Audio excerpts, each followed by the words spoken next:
guys say body count doesn't matter. Your refusal to share it would indicate to me that it matters. Okay, that's enough from you. You see, if this white boy with a podcast had more than 3 brain cells, then he'd realise that the reason a lot of women don't feel comfortable disclosing their body count isn't because they think it matters, but because fragile, insecure men like him, as yet another means of controlling women, have invented this one-way rule that says the further a woman has strayed from virginity, the less she's worth. And then, after instilling women with internalized shame about their sexual past, they have the absolute audacity to say, oh, you don't want to disclose your sexual history to a group of misogynistic men on a god-awful podcast. Well, then, that must mean body count does matter, and that we were therefore justified to shame you. And apparently, the irony of that is completely lost on them. You see, there's nothing a fragile, insecure man hates more than knowing that his woman has ridden, licked, or even seen another penis.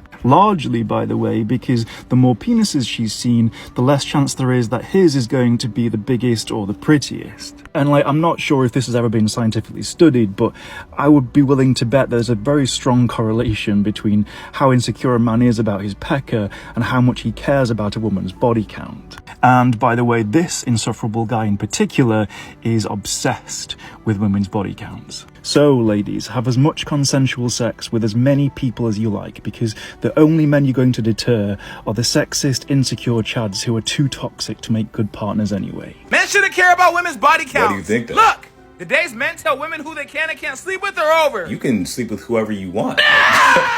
Most men don't care, but if you think most men are going to wife you based off that... I don't clean, I got WAP. If you care about my body's boy, I stop. get it. You can't change men's standards. They don't want to wife somebody who's for everybody. Feminism. Men don't want an easy woman. You want the hard to get woman. I want a man with high standards that will listen for me. Stop being ignorant. All right.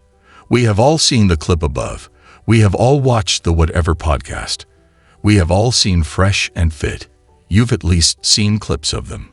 We've seen the TikToks with the horrifying, terrifying women discussing their body counts as some kind of badge of honor. We know that that's out there. That's just currently the world that we live in 2023. So it should not be surprising that women are having more premarital sex than ever before, but the actual numbers are shocking. We're gonna talk about that today. Thanks to an awesome article written by my friend Gina Florio over at EV Magazine, I learned that per a 2016 report, the number of women with 10 plus premarital partners has more than doubled in 30 years. I don't care if you are a virgin when you get married. Ladies, 10 plus, that we can all agree is a bit much. And if you don't think that's much, we need to have a very serious conversation. In the 1970s, only 2% of women had more than 10 sexual partners. Then the sexual revolution took off, and those numbers just continued to increase. Fast forward to the 2010s, and 18% of women now have a body count more than 10. And guys, the kicker is this survey came out in 2016, and it only went up to 2013. Imagine what these numbers are now. I don't like where this is going. 10 years later, when we see women in their 20s saying that they've slept with 15 different guys, happily giving out that information on the Whatever podcast, and then being angry when men go, okay, you're not wife material because you're literally giving it away to everybody. That's normal now. It's not only just normal, but feminists run around saying that this is empowerment and that more women need to be doing this, that hookup culture is a good thing. But objectively, we know that it harms women, and these trends are not new. Women have been lied to about hookup culture being empowering for years now. They have been lied to about marriage being oppressive and detrimental to your womanhood, your life, and your career. And they have been taught that their value is literally synonymous with their sexual appeal, even though they're supposed to hate men and the patriarchy. In high schools today, the incredibly sexual and promiscuous behavior of all the girls is just disgusting. Women are so angry, in part because they're rejecting these ideals of womanhood and what it means to be a girl in the modern age. They don't want to be that promiscuous, but that's not the only option. It is possible to be a feminine woman while not giving yourself away. You don't have to be basically on the path of becoming a lesbian or a trans woman. In 2023, especially in colleges, it's weird to not be using Tinder. People think it's so strange if you've never been on a dating app. You are treated as the odd one out for not engaging in hookup culture and getting off of the party bus alone rather than with a date. By 2030, it's predicted that 45% of women will be unmarried and childless. And why do you think that is? Well, it's because they've been told that men are trash and that their career is the only thing that matters, and that marriage and children will inhibit that, which is unnatural.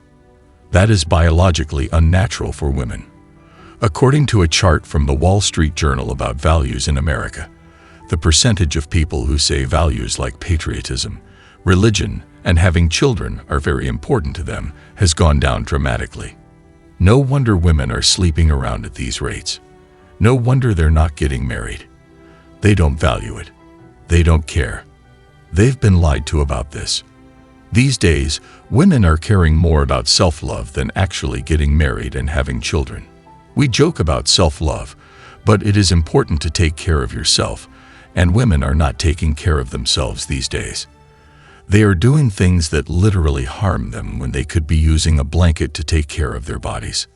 Since 1970, marriage rates have declined by 60%, while simultaneously the numbers of women sleeping around have been skyrocketing. And I wonder what the impact has been on women's mental health. We talk about women's mental health a lot, and most of the current studies are connected to COVID-19 in women over the last couple of years in social media. But here's a report from 2011. Depression in women has doubled since the 1970s as they try to have it all. Women are twice as likely to suffer from depression compared to 40 years ago because they are trying to juggle families and careers, researchers claim. Researchers who have studied the extent of mental health problems across Europe say that rates of depression in women have doubled since the 1970s. They found that women are most at risk from ages 16 to 42, where they tend to have children.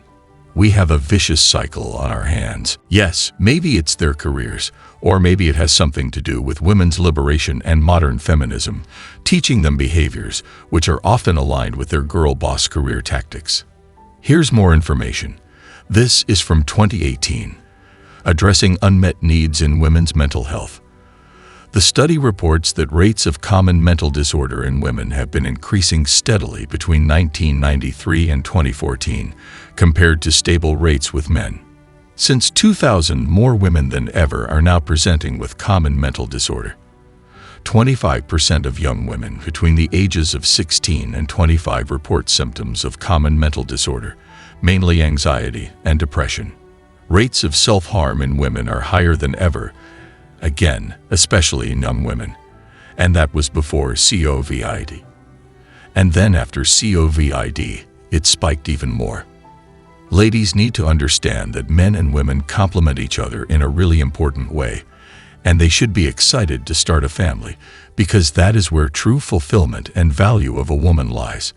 It's not climbing the corporate ladder and being single at 30 with a ton of plant babies because they spent their 20s sleeping around and hating the patriarchy. I promise you, ladies, that is not the path that you want, no matter how enticing the feminists make it out to be. The numbers do not lie.